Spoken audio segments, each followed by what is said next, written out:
sur Congo Liberty. Nous recevons aujourd'hui M. Robert Poitier-Pangou, mais avant tout, nous tenons à remercier toutes les personnes, tous les militants qui ont contribué à rendre hommage à notre doyen qui nous a quitté, Marc Mapingu Mitumbi. Ça fait un peu plus de 2 mois et à la rentrée, donc en octobre ou en septembre, nous allons organiser au nom de la diaspora congolaise un hommage mérité à Marc Mapingu Mitumbi, que nous avons accompagné, mais à qui nous n'avons pas rendu un hommage au vu de la situation sanitaire, celle du Covid que vous connaissez tous. Oui. Donc à la rentrée, avec la diaspora congolaise, vous avez les John Binit, vous avez les Donald Imperator, les Faye Monama, les Assises nationales du Congo. Un hommage vibrant va être rendu à Marc Mapingu Mitumbi, qui du haut de là où il est, veille un peu sur nous. Monsieur Robert Poitier-Pangou, vous avez connu Monsieur Marc Mapingu Mitumbi. Est-ce que vous avez à ce sujet un mot à dire? Oui, Monsieur Marc Mapingu, j'ai entendu parler de lui en 1992. Je l'ai vu à Brazzaville en 1992, le 31 août, effectivement de cette année, et quand il a accompagné le président Pascal Lissouba à sa victoire. Je l'ai revu ici à Paris quand je suis arrivé. Je l'ai rencontré, on a été à plusieurs occasions dans les mêmes manifestations, dans les mêmes réunions. Et j'ai identifié, j'ai retenu de lui un aîné qui était assez bien renseigné. Il avait un carnet d'adresses bien fourni et il était sage. Et avec lui, j'ai eu des échanges et qui m'ont beaucoup édifié et que j'ai compris qu'il mérite, pour ne pas dire il méritait, il mérite aujourd'hui qu'un hommage bien formel lui soit rendu. Car cet aîné, par sa sagesse, il nous a beaucoup aidés dans l'orientation politique. Cette occasion me permet de rendre un hommage à Georges Passy, que j'ai rencontré lors de plusieurs manifestations. C'est quelqu'un que j'ai côtoyé, avec qui j'ai discuté aussi, et qui avait un courage inouï pour défendre la démocratie contre la dictature de M. Denis Sassou Nguesso. Et ce moment me permet de présenter mes condoléances à toute sa famille. Monsieur Robert Poitier-Pangou sur Congo Liberty, vous êtes un homme, un activiste politique congolais, ancien parlementaire qu'on ne présente plus. Vous êtes sur la scission du Congo entre une partie nord et une partie sud, ça on le sait, je ne sais pas si vous allez y revenir. Mais l'actualité, c'est aussi cet extrait de M. Tsatsi Mabiala que je vous fais écouter à l'instant, qu'on va voir à l'écran. Oui. Ce parti a appelé à la libération de tous les détenus politiques. Et ça dit qu'il y en a au Congo, des détenus politiques. Vous savez, c'est une question à l'ordre du jour, de détenu politique, qui est détenu politique, qui n'est pas détenu politique. Le gouvernement nous dit, ceux qui sont aujourd'hui aux arrêts, ou ceux qui sont en détention préventive à la maison d'arrêt, ce ne sont pas des détenus politiques, c'est des détenus de droit commun, parce que les actes qu'ils ont posés ne relèvent pas de la vie politique. Ce n'est pas pour leurs opinions, ce n'est pas pour des positions politiques qu'ils auraient prises. Ils le sont du fait des actes qu'ils ont posés, et qui sont des actes qui relèvent du droit commun. Atteinte à la sécurité intérieure de l'État, détention illégale d'armes de guerre. Voilà les faits qui sont reprochés à nos amis de l'opposition. Nous n'avons aucun élément pour dire que ce n'est pas vrai. Monsieur Tsatsi Mabiala, vous m'étonnez quand même de pas votre positionnement par rapport à cette question, parce que la fenêtre que vous ouvrez là, elle est trop large, parce que vous pouvez en être victime demain. Parce que c'est très facile de dire que quelqu'un porte atteinte à la sécurité de l'État. C'est un peu trop facile. Pourquoi? Il va falloir que l'on borde cela d'un certain nombre de choses, parce que quand un individu devient gênant, on peut dire qu'il porte atteinte à la sécurité de l'État en restant un peu trop distant par rapport à cette question, parce que votre positionnement, ce n'est pas ce que l'on voit généralement chez les acteurs politiques qui savent que ce qui arrive à l'autre peut leur arriver. Bien sûr, je suis inquiet. Ça ne se bien sûr, je suis inquiet, mais je ne suis pas heureux qu'il soit en prison. ce sont nos amis. Oui, mais vous ne faites pas grand-chose pour qu'il n'y soit pas non plus. Qu'est-ce que vous auriez voulu que nous fassions? Qu'est-ce que vous auriez voulu? Un grand parti comme le vôtre qui a Qu'est-ce que vous auriez voulu? Qu'on se constitue prisonnier? Qu'on fasse quoi? Nous avons fait des déclarations pour demander qu'il y ait de l'apaisement dans le pays et que les questions judiciaires soient réglées le plus rapidement possible. Mais nous ne pouvons pas non plus, c'est pas parce qu'on est dans l'opposition que nous devons gêner l'application des lois et règlements de la République. Parce que c'est pas parce qu'on est dans l'opposition qu'on peut tout se permettre. Mais si d'aventure nous sommes convaincus que les camarades, nos amis de l'opposition, ont été pris pour leurs opinions politiques ou parce qu'ils ont été candidats à l'élection présidentielle, nous serions effectivement dans une position extrême. Oui, mais aujourd'hui nous sommes, écoutez, aujourd'hui nous sommes mesurés pour le savoir. Si on dit, messieurs les membres du gouvernement ou le président de la République, et ils nous disent, qu'est-ce que vous en savez, puisque nous avens des éléments probants pour le dire. Parce que je vous sens quand même un peu trop gentil avec le pouvoir en place, de par vos positionnements. Je me demande à des moments donnés si je suis toujours avec le leader de l'opposition. Alors, M. Robert Poitier Pangou, vous venez d'entendre donc la déclaration de M. Sassima Biala, secrétaire général de l'UPADES. Oui. Est-ce qu'à votre avis, M. Sassima Biala a raison lorsqu'il dit qu'il n'y a nulle autre accusation que celle d'atteinte à la sûreté de l'État contre le général Mokoko et André Okombi Salissa, et de ce fait, on comprend que pour lui, ce ne sont pas des prisonniers politiques. Est-ce qu'à votre avis, M. Sassima Biala, sur ce fait-là, a raison ou pas? Je viens d'écouter Pascal Sassima Biala. Le sujet sur le général Jean-Marie Michel Mokoko et André Okombi Salissa. Mais je retiens une chose. Il dit reprendre ce que le gouvernement et la justice lui ont dit. C'est ce qu'il dit. Cependant, il n'apporte pas sa position à lui. Sa position, finalement, c'est celle du gouvernement qui dit que ces deux hommes politiques sont en prison parce qu'ils auraient porté atteinte à la sûreté de l'État. Or, il s'avère que, en ce que je sache, ni le général Jean-Marie Michel Mokoko, ni André Okombi Salissa, personne des deux n'a fait un coup d'État ou n'a voulu faire un coup d'État. Personne des deux. Parce que quand on fait un coup d'État, M. Denis Sassou Nguesso, qui doit savoir comment se font les coups d'État, devrait savoir que X ou Y sont en train ou étaient en train de préparer des coups d'État. Donc je confirme ici que ces deux-là, ni Jean-Marie Michel Mokoko, ni André Okombi Salissa, personne des deux n'a tenu à porter atteinte à la sûreté de l'État de M. Denis Sassou Nguesso. Et par contre... Donc ce ne sont pas des prisonniers politiques? Ce ne sont pas des prisonniers politiques. Parce que ils auraient été... des prisonniers politiques? Non, ce ne sont pas non plus des prisonniers politiques. Ils auraient été des prisonniers politiques si effectivement ils avaient porté atteinte à la sûreté de l'État.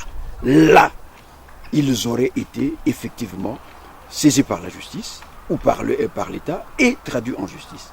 Mais à partir du moment où ils n'ont pas ni organisé, ni réfléchi pour porter atteinte à la sûreté de l'État, on ne peut pas donc dire que ce sont aujourd'hui des prisonniers politiques. Mais si, ça, c'est le premier élément. Monsieur Robert Poitier Pangou, excusez-moi. Ce sont des prisonniers politiques parce qu'ils sont allés à l'élection présidentielle. Ils sont en prison pour leurs opinions politiques. C'est donc deux choses différentes. Or, il s'avère que le gouvernement, le pouvoir de M. Denis Sassou Nguesso ne justifie pas leur présence en prison par le fait qu'ils aient participé aux élections, à l'élection présidentielle. C'est parce que le gouvernement dit, la justice dit, cette justice de M. Denis Sassou Nguesso accuse les deux pour avoir apporté atteinte à la sûreté de l'État. Il s'avère que c'était l'échappatoire. C'est la lecture que je fais, que leur faire porter la responsabilité d'avoir voulu porter atteinte à la sûreté de l'État, c'était tout simplement le moyen par lequel M. Denis Sassou Nguesso a voulu prendre son frère, le général Jean-Marie Michel Mokoko, qui pour lui, M. Denis Sassou Nguesso, il a compris, il a su que le général Jean-Marie Michel Mokoko voulait, ou peut-être a toujours voulu, pour ne pas dire voulait, parce que si je dis voulait, c'est-à-dire que c'était à l'instant. Or, il ne s'agit pas de cet instant-là. Nous savons tous que M. Jean-Marie Michel Mokoko avait échappé à un attentat, à un suicide ou à un empoisonnement. Nous le savons. Et nous savons donc que Jean-Marie Michel Mokoko avait perdu sa femme lors de cet acte-là, de suicide ou d'assassinat ou d'empoisonnement. Mais cela n'a pas empêché le général Jean-Marie Michel Mokoko de rejoindre le général Denis Sassou Nguesso. Cela ne l'a pas empêché. Quant à André Okombi Salissa, c'est pareil. Pour M. Denis Sassou Nguesso, André Okombi Salissa, comme le général Jean-Marie Michel Mokoko, ce sont des gens, les deux, qui, après avoir travaillé ensemble, ils le voulaient le succéder. Et ça, M. Denis Sassou Nguesso n'a pas certainement que par rapport, est-ce qu'ils avaient des contrats, est-ce qu'ils avaient des pactes, on ne sait pas, nous on ne sait pas. Mais je dis aujourd'hui que l'affaire du général Jean-Marie Michel Mokoko et l'affaire de André Okombi Salissa, c'est une affaire familiale. Donc, j'en conclus en disant ceci. Écoutez-moi bien, mes chers frères, que Okombi Salissa, comme le général Jean-Marie Michel Mokoko, Denis Sassou Nguesso, s'il se réveille un bon matin, il peut leur demander de sortir de la prison. Sans aucun procès, sans rien du tout. C'est pour cela que tout ce qui est fait, tant par la justice ou par la diplomatie nationale ou disons internationale, n'aura jamais d'effet sur la décision que M. Denis Sassou Nguesso a prise concernant le général Jean-Marie Michel Mokoko et André Okombi Salissa. Parce qu'à chaque fois que nous parlons du général Jean-Marie Michel Mokoko, il faut associer le ministre André Okombi Salissa pour ne pas créer des distinguos, parce que les deux sont dans la même situation, c'est-à-dire qu'ils ont été mis en prison par celui qui fut leur patron. Alors, M. Robert Poitiers-Pangou sur Congo Liberty, est-ce qu'au vu de cette déclaration de M. Tassima Biala, oui, secrétaire général de l'UPADS, vous considérez qu'il est un opposant ou pas?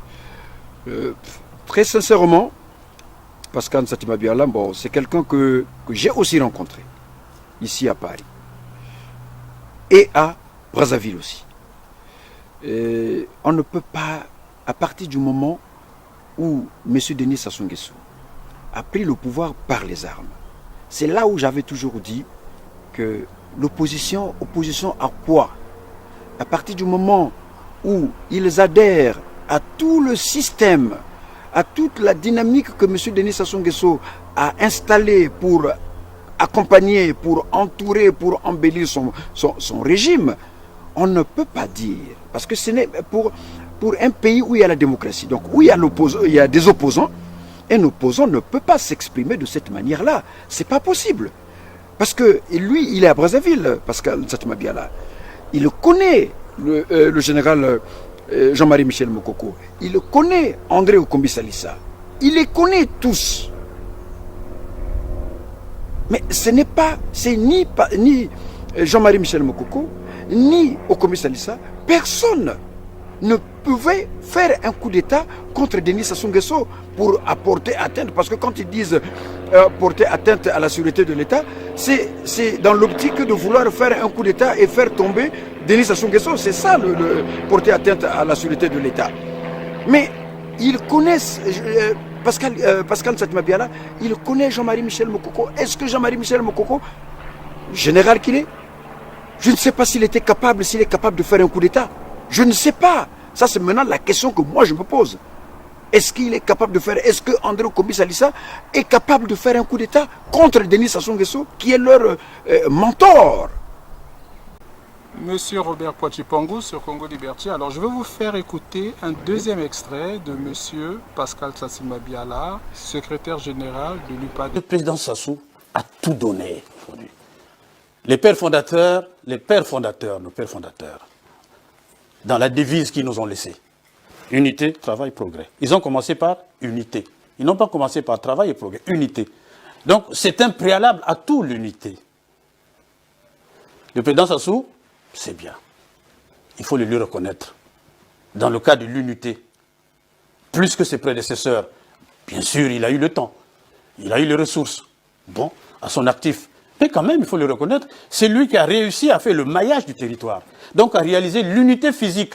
Un des éléments de cette unité dont parle le père fondateur dans la devise. Là, vous parlez comme un membre du PCT ou bien vous êtes réaliste quand même? Je parle pas comme membre du PCT, je parle comme un opposant, réaliste, comme un opposant qui voit les choses. Alors, monsieur Robert Poitiers Pangou, vous avez Oui, écouté votre frère du Sud, hein, oui, secrétaire général de l'UPADES, hein, Oui. c'est un ressortissant du Sud, Oui. donc de la Bouenza. Oui. Non, il est du Niari. Alors, il est député de l'Oudjima, il a toujours été, même sous Pascal Issouba. Oui. L'Oudjima, à ce que je sache, c'est dans la Bouenza, donc il est de la Bouenza. Oui. Et donc, monsieur Satima Biala, votre frère Oui. du Sud, Oui. le Sud que vous défendez, Oui. dit que monsieur Denis Sassou Nguesso est le seul qui a construit l'unité nationale, ce qui était le vœu des pères fondateurs donc, du président Fulbert Yolo, de Jaco Pango, on peut aussi citer Massamba Deba. Oui. Est-ce qu'aujourd'hui, ça ne met pas à mal ce que vous dites? Cette unité nationale pour M. Sassima Biala, lui qui est sur place, hein, Oui. contrairement à vous qui êtes à Paris, Oui. dit qu'il y a une unité nationale faite par M. Denis Sassou Nguesso. Non. Qu'est-ce que vous avez à dire à ce sujet? Monsieur Pascal Satima Biala, je sais ce qu'il a à faire et ce qu'il fait. Il ne peut pas dire aujourd'hui qu'il y a l'unité nationale dans ce pays. D'abord, c'est une unité qui n'a jamais existé. Il y a des termes bien appropriés et que tout le monde connaît. Que nous avons tous entendu le 18 mars 1977, Congo Baboumi Marien. On n'a pas dit Massamba Deba a tué Marengwabi, mais on a dit Congo Baboumi Marien. Et nous savons ce qu'il en est suivi. Il y a un deuxième élément.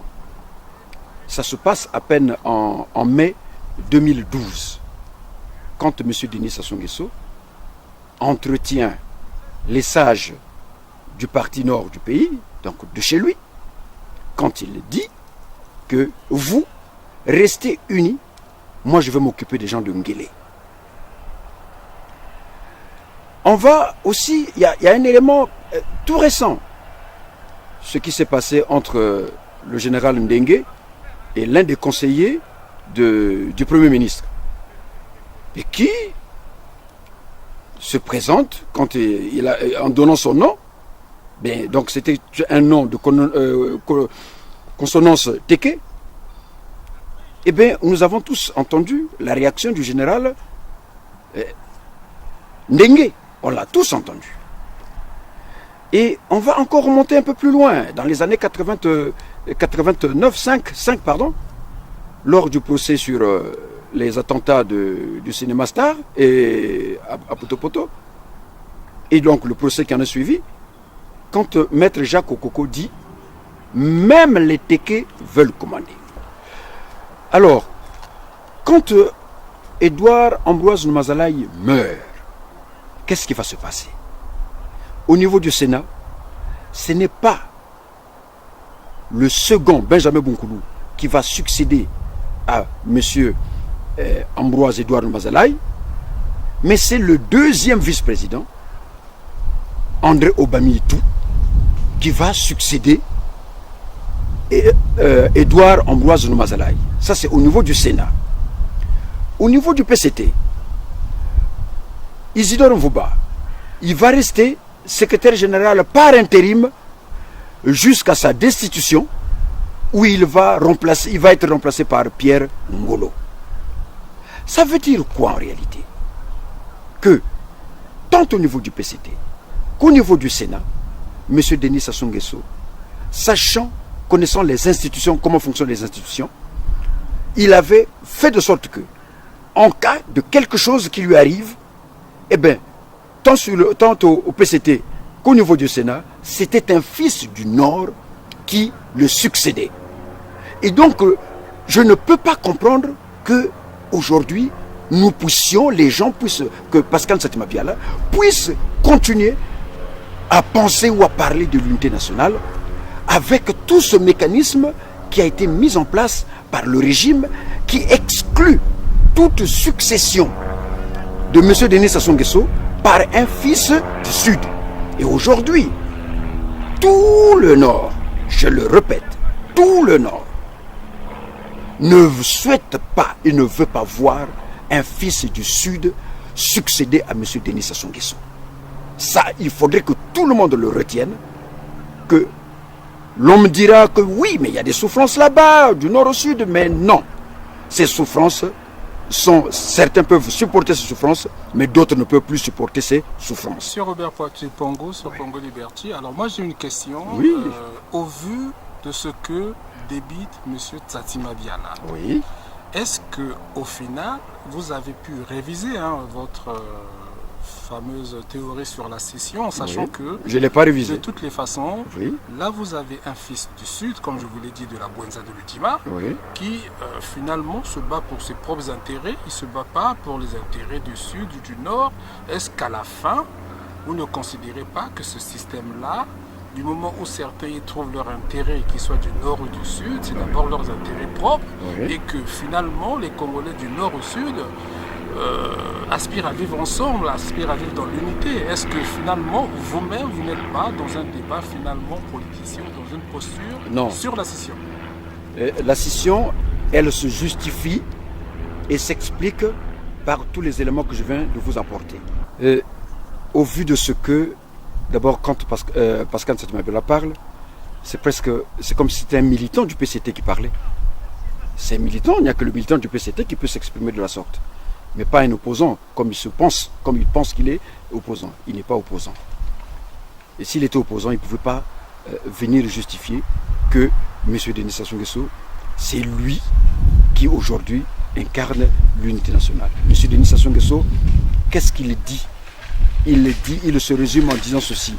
Vous, au Nord, il le dit en mai 2012 chez lui. Restez unis et moi je m'occupe des gens de Nguélé. C'est ce que résume le pouvoir, le régime qui est aujourd'hui à Brazzaville. Et je le répète, que le régime aujourd'hui à Brazzaville fait de sorte que plus jamais un fils du Sud n'accède au pouvoir. Souvenez-vous que quand l'opposition commence avec Nzo Mathias, il a voulu incarner toute l'opposition de telle sorte qu'il se passe pour lui étant le candidat de toute l'opposition. Après Nzo Mathias, il y a eu André Okombi Salissa qui vient au nom de l'IDC vouloir également jouer le même rôle que Nzo Mathias pour être l'unique et seul candidat valable parce qu'il disait connaître Denis Sassou Nguesso.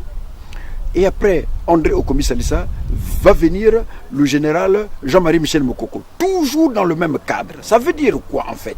Que de Nzo Mathias à Jean-Marie Michel Mokoko, en passant par André Okombi Salissa, le discours a été le même. Que faire pour maintenir le pouvoir au nord dans le cas où il faut faire partir Denis Sassou Nguesso? Donc la logique est restée la même. Ça veut dire que dans cette logique, la conséquence c'est quoi? C'est que plus jamais le Nord ne veut voir un homme du Sud au pouvoir. Et donc, du coup, on ne peut plus jamais parler de l'unité nationale. Et voilà pourquoi. Si à cela s'ajoute tout le massacre qu'il y a dans le Poul, tout le désordre qu'il y a dans le Poul, tout le terrorisme qu'il y a dans le Poul, l'État du Sud du Congo se justifie en ce moment-là. Et dans l'État du Sud du Congo, je vous garantis que la constitution qui est déjà écrite permettra, cette constitution et le fonctionnement de l'État du Sud du Congo va permettre à M. Pascal Nsatimabiala, à M. Guy Parfait Kolela, à M. Kinumbi Kambungu, au fils Tister Chikaya, demain d'avoir les pouvoirs nécessaires dans leur région, si leur région ou leur territoire, les élus les choisissent. Ils deviendront, comme ça fonctionne en Suisse, avec la présidente tournante, que le territoire de la Bouenza choisira son dirigeant, son président, le territoire du Kwilu choisira son président, le territoire du Niari, le territoire du Poul, tout ce monde-là auront les mains libres et ils assumeront les fonctions qu'ils voudraient bien assumer avec ce Congo qui n'a jamais été un Congo uni et qui ne sera jamais uni, puisque, au moment où nous parlons, aucun fils du Nord ne veut voir un président du Sud au pouvoir. Retenez-le tous. Monsieur Poitiers-Pangou, pourquoi vous ne proposez pas, dans le cadre de l'unité nationale, cette présidence tournante? Non. Est-ce que vous êtes obligé? Peut-être que ça pourrait marcher. Non, je sais pourquoi ça ne peut pas marcher. Si des gens pourront rêver à ça, pourront penser à ça, c'est bien. Mais moi, la meilleure solution que l'on puisse pour permettre à tous les Congolais, du nord au sud, de vivre en paix et dans la tranquillité, c'est la scission du Congo, comme l'a été aujourd'hui le Soudan, la Tchécoslovaquie, la Yougoslavie. Le Soudan, parlons du Soudan. Il y a eu la guerre au Soudan du oui. Sud, c'est la guerre. Non, on n'a pas besoin, on n'a pas... Alors, je peux vous garantir que en Tchécoslovaquie, c'est un constat qui a été fait. Les gens se sont assis autour de la table parce qu'il y avait un problème de pouvoir. Il y avait un problème de pouvoir entre deux cultures et deux peuples, et le problème a été réglé. Aujourd'hui, ce problème qui s'est produit en Tchécoslovaquie, c'est le même qui se passe à Brazzaville, au Congo, et ce depuis le 15 octobre 1958, quand Jacques Opango, constatant que l'unité n'existait pas, et ça ne date pas d'aujourd'hui, et c'est le 15 octobre 1958 que Jacques Opango, le MSA de Jacques Opango, constate que l'unité n'existe pas et qu'il fallait donc rattacher la partie nord du pays à Lubangui-Chari. Et cela va se concrétiser, va se voir, et très visiblement, le 28 novembre 58 à Pointe-Noire, quand Youlou avec Tchétchélé, et de l'autre côté, Opango avec Kikongangot en passant, et disons-le qu'il a un côté nord et un côté de la Sangha. Donc ça peut dire que ce n'est pas le symbole, ce n'est pas l'unité nationale qu'il symbolisait, son alliance avec... Vous êtes en train de cracher sur un sage du Niari? Non, non, c'est parce qu'effectivement, c'est la vérité, c'est la réalité. Il faut en parler pour que tout le monde sache que non, il y avait d'autres relations qui n'étaient pas dévoilées, qui n'étaient pas connues et qui faisaient aussi que c'était normal. Hein, et voilà.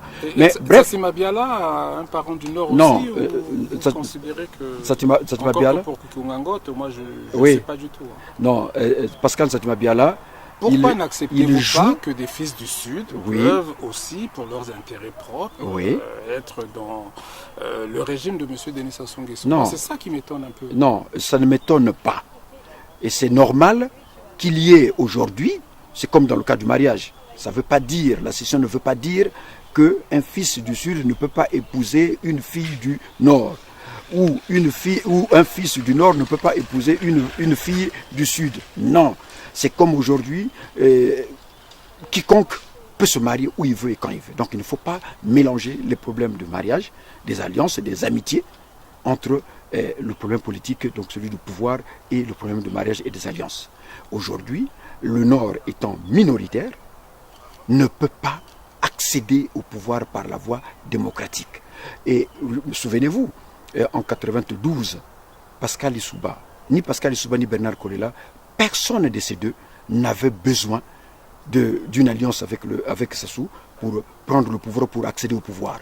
Personne n'avait besoin de ça. Ça, c'est vous qui le dites. Alors, oui. Votre mot de la fin, M. Poitier. Alors, le mot de la fin, c'est quoi? C'est aujourd'hui, il y a dans le sud le barrage de Kouilou qu'il faut construire. Je pense que le moment est venu que ce barrage soit construit. Et il ne sera jamais construit par M. Denis Sassou Nguesso, qui ne veut pas entendre parler de ça.